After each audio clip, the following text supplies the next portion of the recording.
భవిష్యత్తులోని అన్ని ఛానల్స్ ను ఆంధ్రదేశంలో ప్రసారం చేస్తున్న ఏకైక network City Cable. Welcome to City Cable news. బులెటిన్ల ముందుగా హెడ్లైన్స్. యూకేలో హరిహర వీరమల్లు సందడి.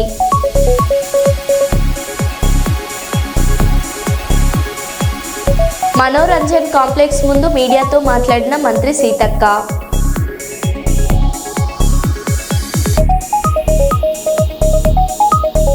తెలంగాణ భవన్లో ఘనంగా కేటీఆర్ జన్మదిన వేడుకలు.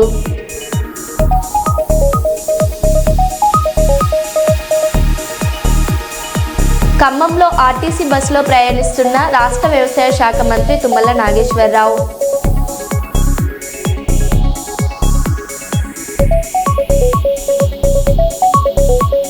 వామపక్ష విద్యార్థి సంఘాల ఆధ్వర్యంలో రాష్ట్ర వ్యాప్తంగా బంద్.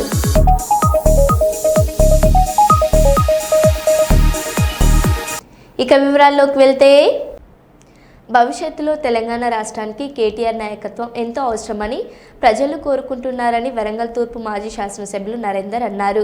వరంగల్ నగరంలోని పోచం మైదాన్ జంక్షన్లో మాజీ మంత్రి బీఆర్ఎస్ వర్కింగ్ ప్రెసిడెంట్ కేటీఆర్ జన్మదినం సందర్భంగా 49 కిలోల కేక్ కట్ చేసి కేటీఆర్ కటౌట్కి పాలాభిషేకం నిర్వహించారు.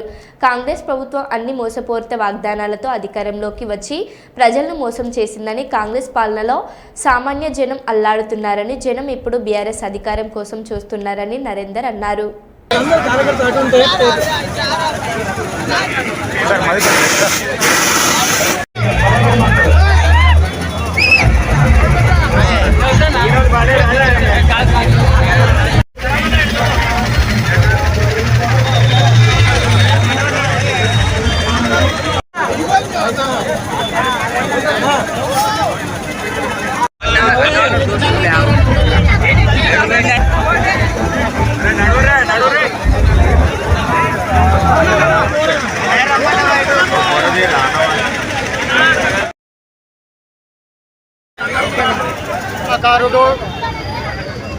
పరిపాలన దక్షత ఉన్నటువంటి మాజీ అమర్జీలు,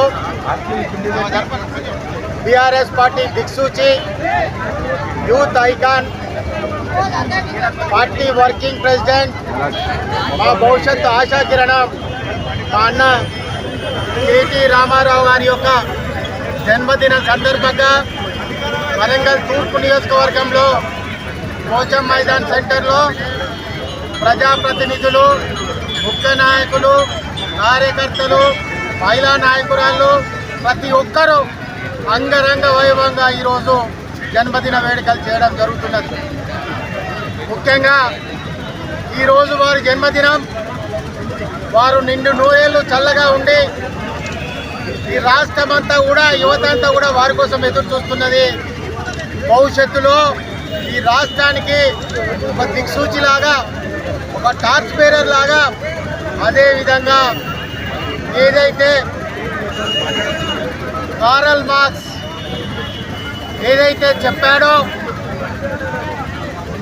మనీ ఆర్థిక సంబంధాలు ఏవైతే ఉన్నాయో అవి మానవ సంబంధాలు, ఆర్థిక సంబంధాలతో కూడుకునేవని చెప్పడం జరిగిందో, దాన్ని తుడిచిపెట్టి ప్రతి కులంలో, ప్రతి వ్యవసాయంలో, ప్రతి విద్యలో, ప్రతి యువతలో అన్ని రకాల పథకాలు పెట్టి కేసీఆర్ గారి యొక్క పుత్రునిగా ఈరోజు దిగ్విజయంగా రాష్ట్ర వర్కింగ్ ప్రెసిడెంట్గా కొనసాగడం జరుగుతున్నది. అన్న, మీకోసం రాష్ట్రంలో ఉన్న యువత అంతా, నాయకులంతా ఎదురు చూస్తున్నారు.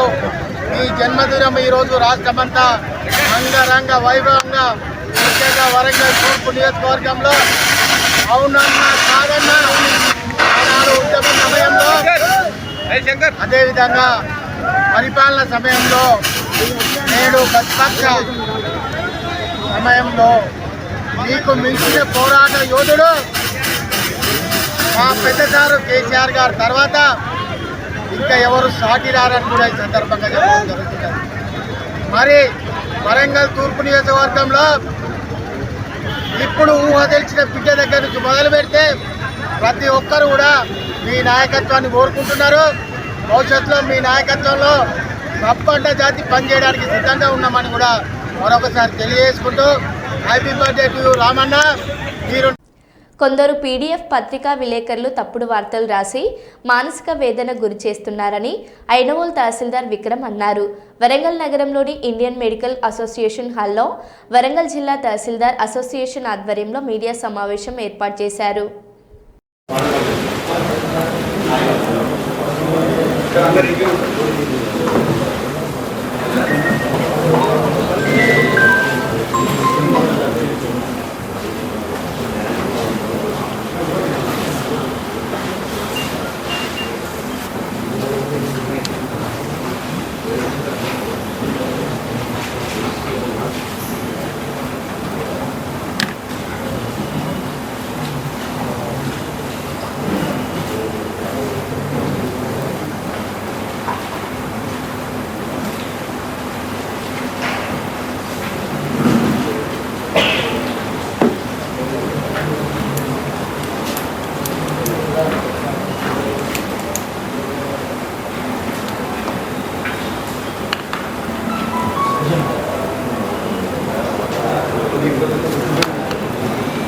ఓకే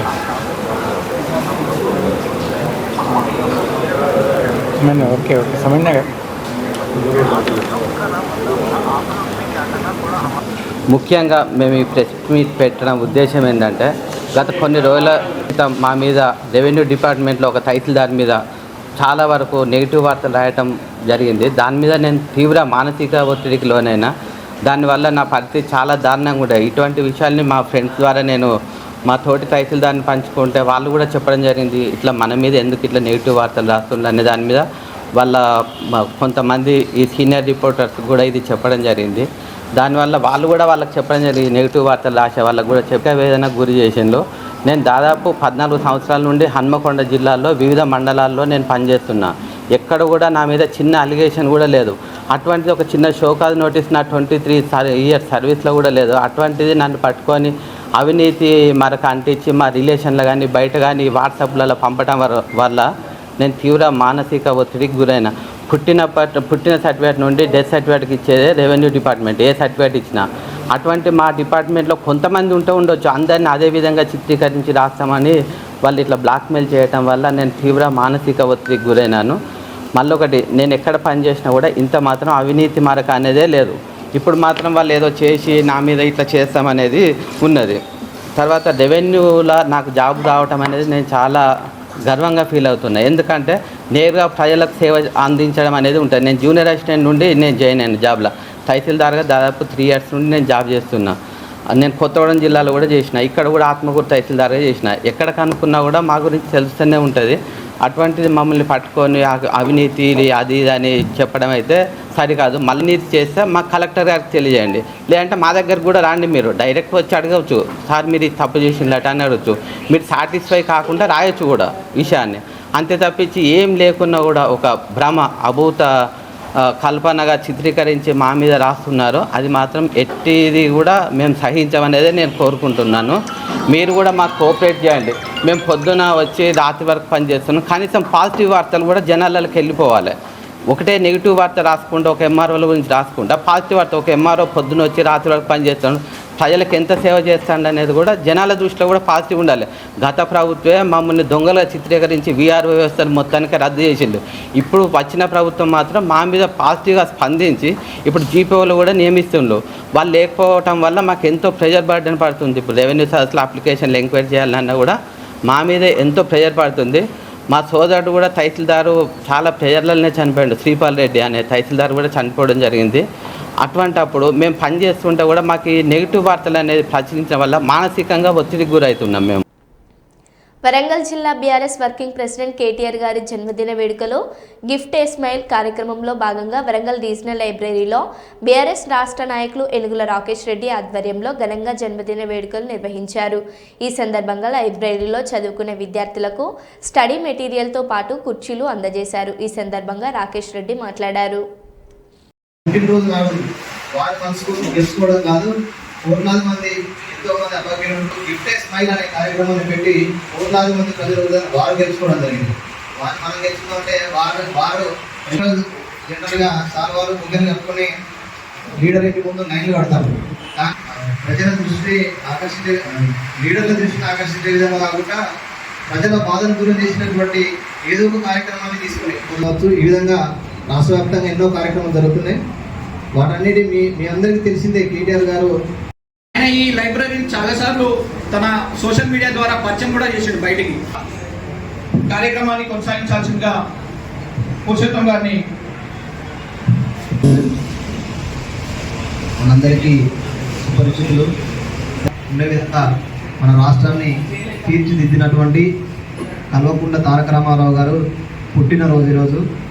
మనందరం బీఆర్ఎస్ ప్రభుత్వం పోతే ముఖ్యమంత్రి మారుతాడని చాలామంది ఐటీ మినిస్టర్ను కేటీఆర్ కాకుండా వేరే వాళ్ళని ఊహించుకోవాలంటే కూడా భయపడేటువంటి పరిస్థితి.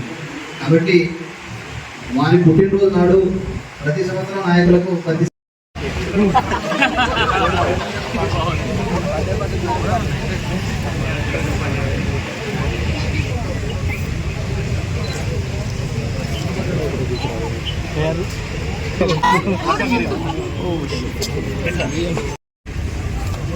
ఒక కల్మషం లేని నాయకుడు, లక్షలాది మంది స్మైల్స్కి కారకుడు, యూత్ ఐకాన్, నయా హైదరాబాద్ కా నిషాన్, చేనేతకు చేయూత, ఐటీకు ఆయువు,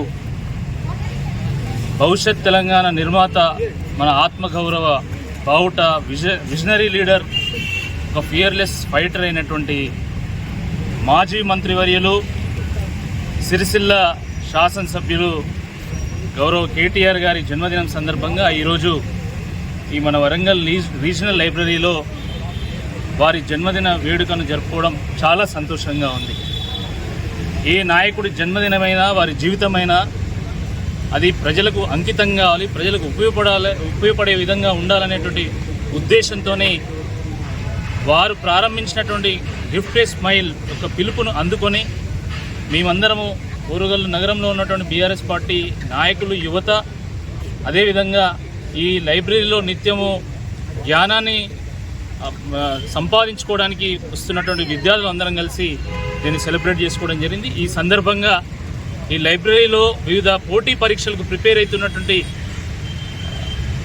ఉద్యోగార్థులందరికీ వారికి బుక్స్ పంపిణీ చేయడం జరిగింది, గైడ్స్ పంపిణీ చేయడం జరిగింది, ప్యాడ్స్, పెన్స్, అదేవిధంగా ఈ లైబ్రరీకి కావాల్సినటువంటి ఫ్యాన్స్, కొన్ని కుర్చీలు, ఇవన్నీ కూడా అందజేయడం జరిగింది.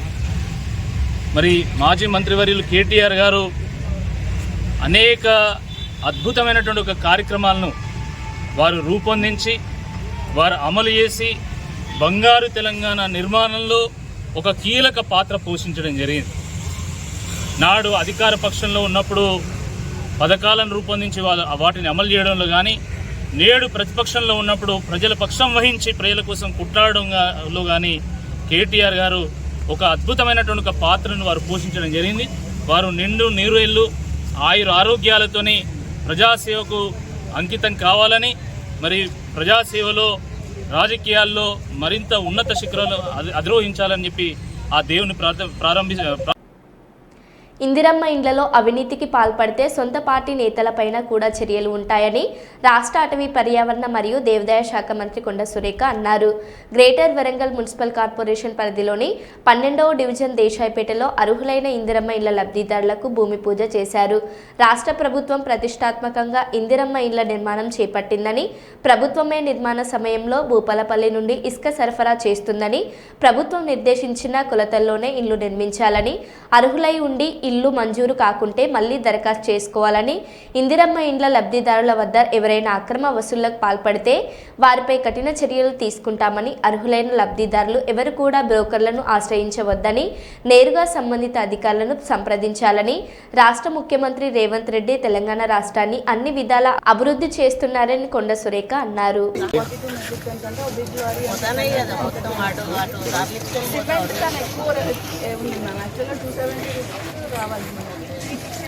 మన ఇందిరమ్మ ఇండ్లకి ఇంత ఇవ్వాలని సీఎం గారు ఫిక్స్ చేశారు కదా, అడ్వైజరీ లాగా ఇచ్చారు. అవును, ఇంత రేట్ కంటే ఎక్కువ అవసరం లేదు. మేస్త్రీ రేట్ కూడా వీళ్ళు 3 లక్షలు 4 లక్షలు అడుగుతున్నారు. యాక్చువల్గా మనకి ఏంటంటే మ్యామ్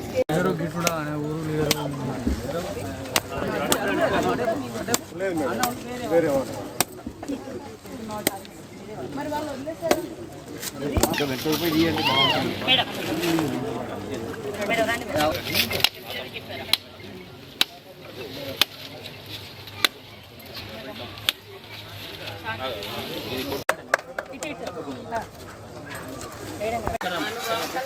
బాయ్ ఫోటోగ్రాఫర్ కొంచెం ఇంకా రా.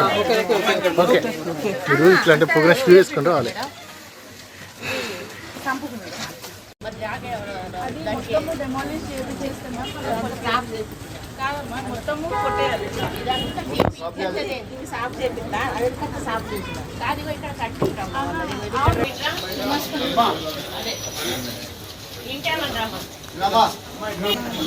అమ్మా ఇగో ఈ గోడ కూడా కూలగొట్టి నువ్వు మొత్తం సాఫ్ చేసి పెడితే మేమందరం కూడా అధికారులతో కలిసి స్థానిక కార్పొరేటర్ గారితో కలిసి కలెక్టర్ గారు, కమిషనర్ గారు, అదేవిధంగా మురళీధరరావు గారు, నేను 12వ డివిజన్లో ఇంటింటికి కూడా తిరిగి ఏదైతే ఇందిరమ్మ హౌసింగ్ శాంక్షన్స్ అయ్యాయో అవి ఎలిజిబుల్ పర్సన్స్కి అయ్యాయా లేదా, ఒకవేళ ఇన్ఎలిజిబుల్ వాళ్ళకైతే వాటిని శాంక్షన్ చేయాలి.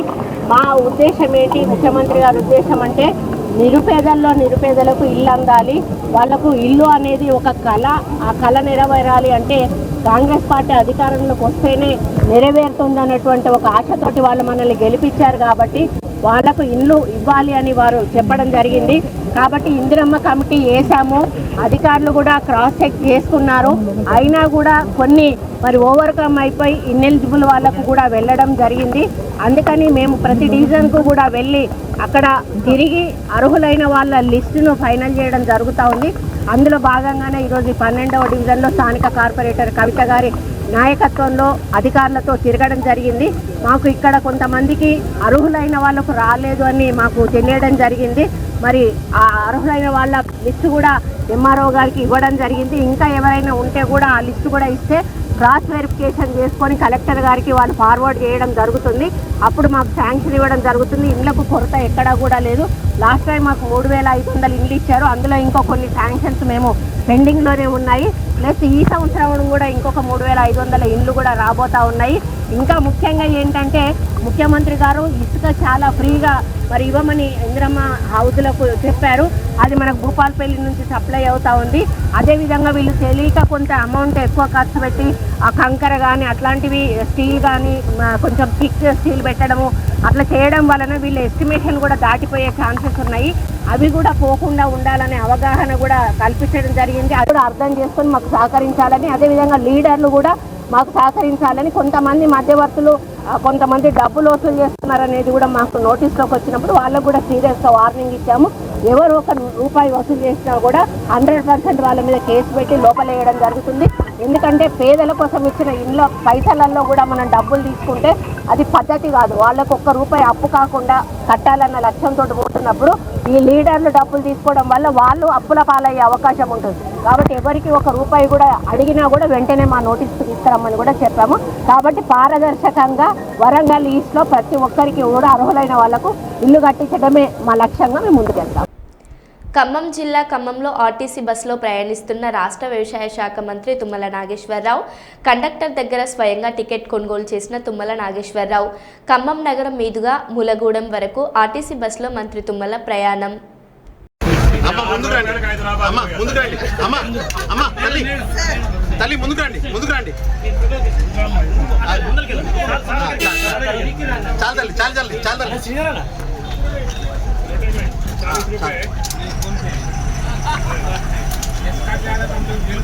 కొంచెం వెనక్కి పెడితే మొత్తం ముందే పెట్టిన కొంచెం వెనక్కిరా, నీకు లైటే వస్తాను సార్ కనపడాలి.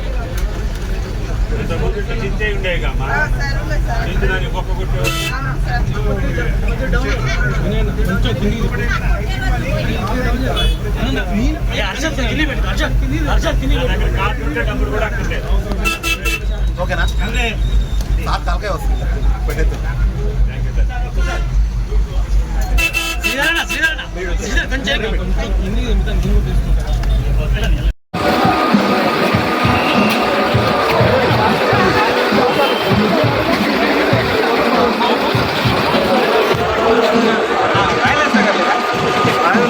బాబాయ్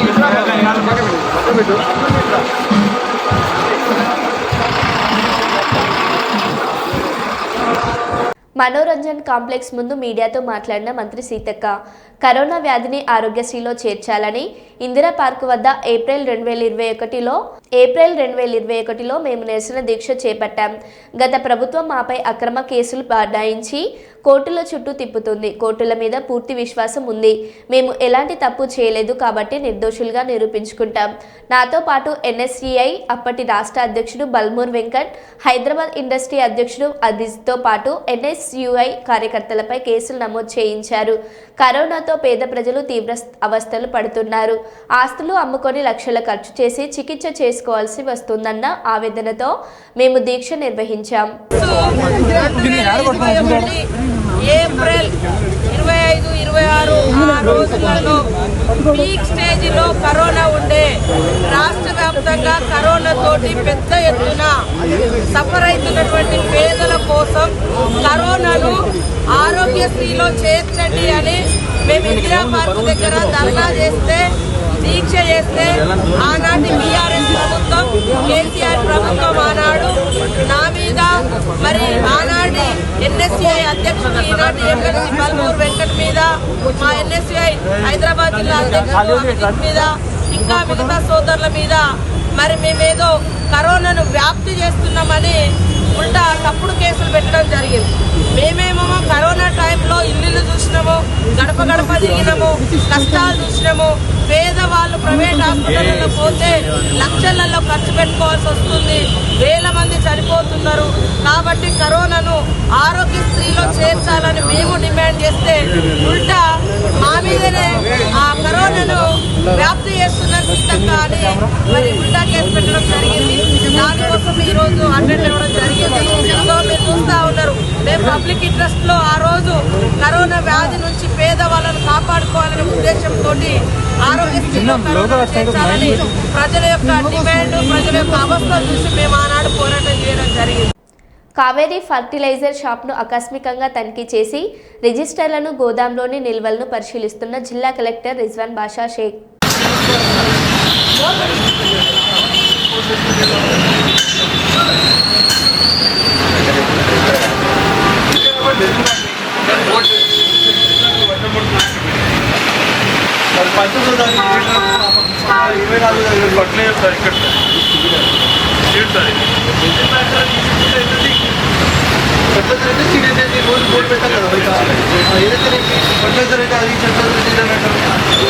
డేట్ పెట్టండి, రోజు అప్డేట్ పెట్టాలి బోర్డు.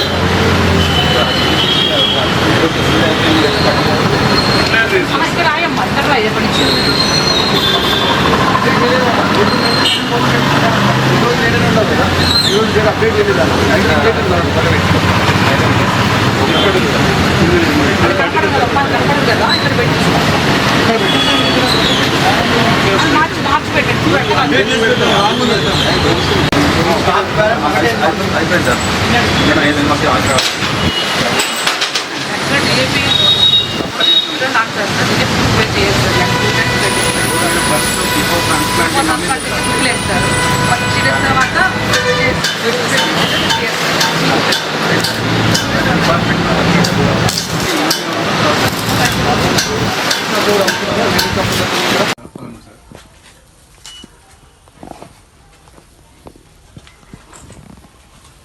ఇక్కడ 5 ఉంటాయి, 5, 10 సార్.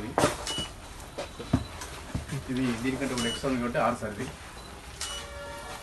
ఇది ఇక్కడ 5 ఎక్కువ సార్. 5, 10, 20 సార్. ఇవి 3 ఎక్స్ట్రా ఉన్నాయి సార్. 13 నుండి 26 సార్.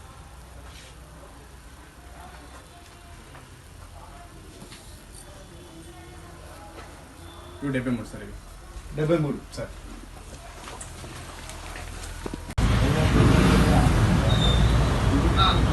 సురేష్ గారు నమస్తే అండి. నేను ఇక్కడ జనగాం ఏఈని మాట్లాడుతున్నాను. ఎన్ని బ్యాగ్స్ తీసుకెళ్ళారు? మీరు ఎన్ని బ్యాగ్స్ తీసుకున్నారు? నిన్న మీరు కావేరీ ఫర్టిలైజర్లో ఎన్ని బ్యాగ్స్ తీసుకున్నారు? ఈరోజు ఎన్ని బ్యాగ్స్ తీసుకున్నారు?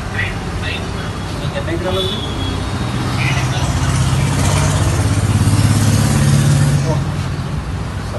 ఎంత ఛార్జ్ తీసుకెళ్ళాడు?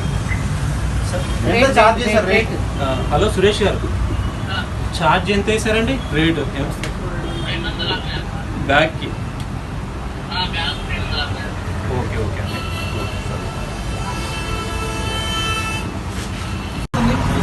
బ్యాలెన్స్ ఎంత ఉంది? బ్యాలెన్స్ బయటకి 93 ఇంకో ఇట్లా పెట్టాను వాళ్ళ ఫోన్ నెంబర్లు వాళ్ళ ఆధార్ నెంబర్ సార్ బ్యాగ్ వాళ్ళు ఎకరాలు ఎన్ని ఎకరాలు ఉన్న వాళ్ళకు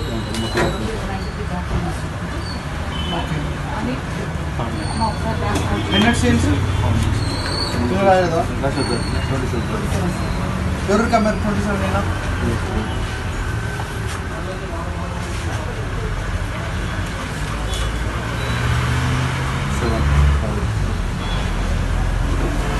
రైతుకి 7 ఎందుకు?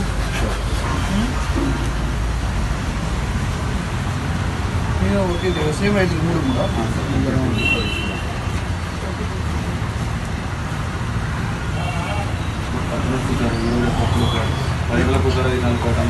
మీరు అలా వచ్చినప్పుడు మరి ఎవరికి ఎక్కువ అమ్ముతారు ఎవరికి తక్కువ అమ్మాలి మీరు తెలియకపోతే ఎలా? మరి 5-7 ఎలా లేనాయి మరి? మీరు ఇవ్వద్దు.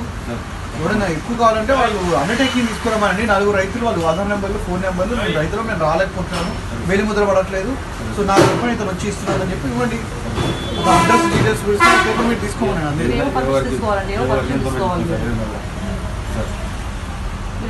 మాట్లాడుకో ఫోన్ చేయండి ఒకసారి. ఈరోజు గురునాథం మరో బులెటిన్లో మళ్ళీ కలుద్దాం. Stay tune.